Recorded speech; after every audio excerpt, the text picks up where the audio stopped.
Part 1. The four main beats. The four main beats were, pretty simplistically, William S. Burroughs, Gregory Corso, Allen Ginsberg, and Jack Kerouac. Now, just to bring forth a short biographical section, I want to talk, first and foremost, about Jack Kerouac, or Jean-Louis Kerouac, who was born to French-Canadian parents on March 12th of 1922 in Lowell, a factory town in northern Massachusetts. A defining moment in Kerouac's life, when he was 4, his brother Gerard died. Gerard was only 9. He seemed a saint to his relatives and his friends. The whole reason why I ever wrote at all, Kerouac said, was because of Gerard, the idealism, Gerard, the religious hero. Memories of his brother's illness and sufferings never left Kerouac, and his work is marked by a sense that life is sacred but tenuous and painful.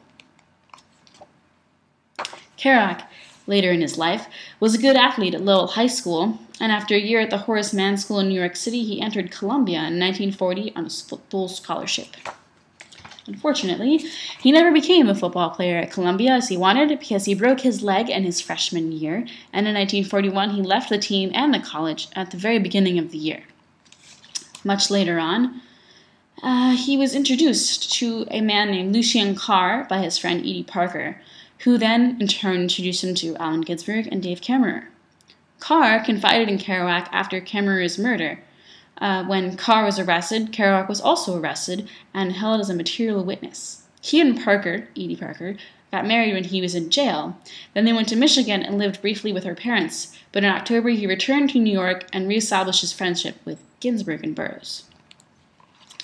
Throughout his life, Kerouac was caught between two incompatible possibilities: the world of his parents, little French-Canadian people, and the world of his friends, like Ginsberg. Not exactly the kind of up-and-coming young man you can bring home to your parents, Ginsberg.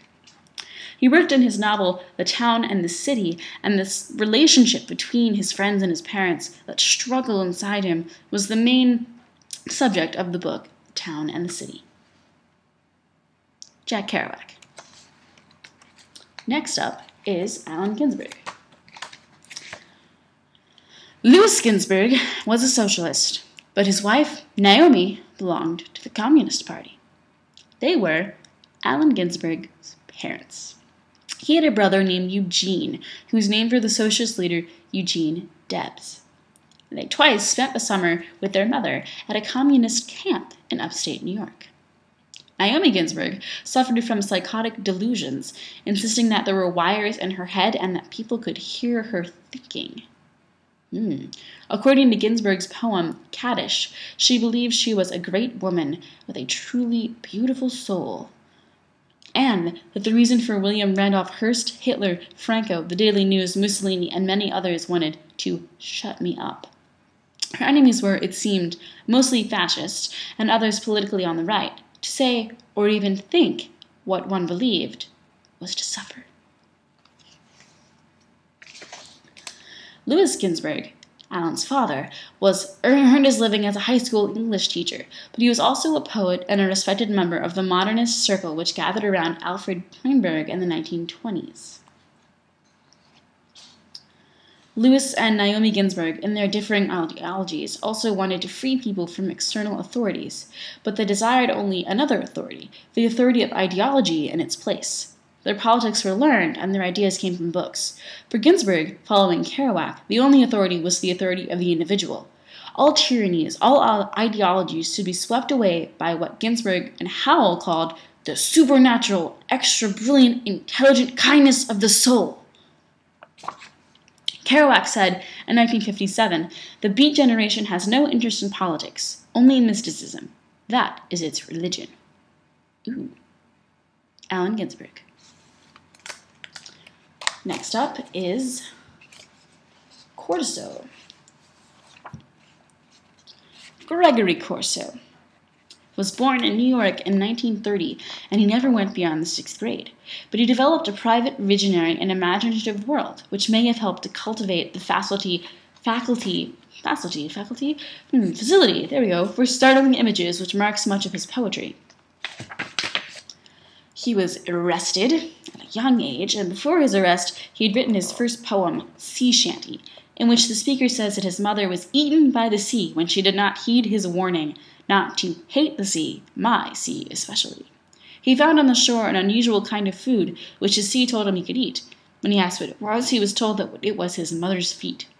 As one might guess, Corso had already been reading surrealist poetry, particularly Andre Breton's, and it would have been a major effect on his work, although he insisted it was just another toy to play with. In 1954, Corso lived near Harvard and met lots of wild, young, brilliant people who were talking about Hegel and Kierkegaard, and was published in the Harvard Advocate.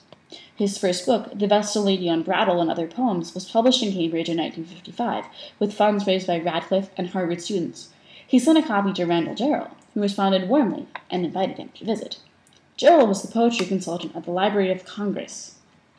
Pretty important guy. So, Gregory Corso. And last, certainly not least, in this study of the beats, is William Burroughs. He is an interesting man. Well, they all are, but I think he is probably the most elusive of all. There's no information about the book of when he was born, although that could be deduced from mathematics, which I am not going to do. I will read instead. William Burroughs' parents sent him to the Los Alamos Ranch School, a specially respected boys' school in New Mexico, when he was 15. In his senior year, he fell in love with a boy who told others about it, the jerk, and a few weeks before graduation, Burroughs' parents withdrew him from the school. Well, shucks. While there, he had kept a diary in which he recorded the things he could not say in public. Back at home in St. Louis, however, the diary seemed weak or simply wrong. It was, he said, so maudlin, so trite, the emotions expressed seemed so false. The reason why I think Burroughs is the most elusively interesting of the four, although I think Kerouac is probably my personal favorite, is this.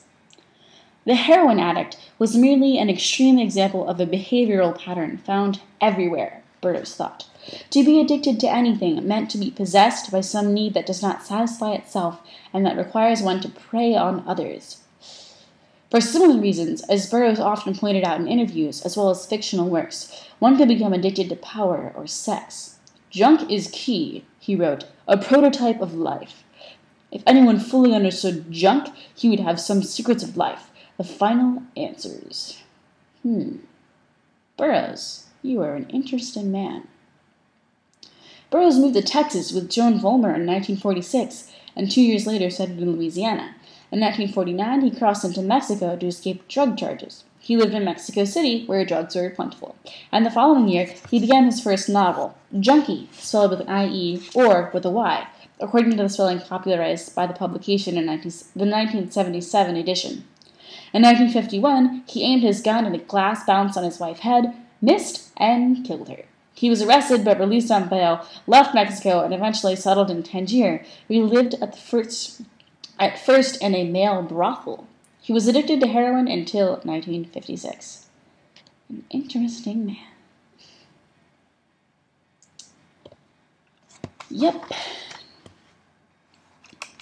So, those are the four main beats.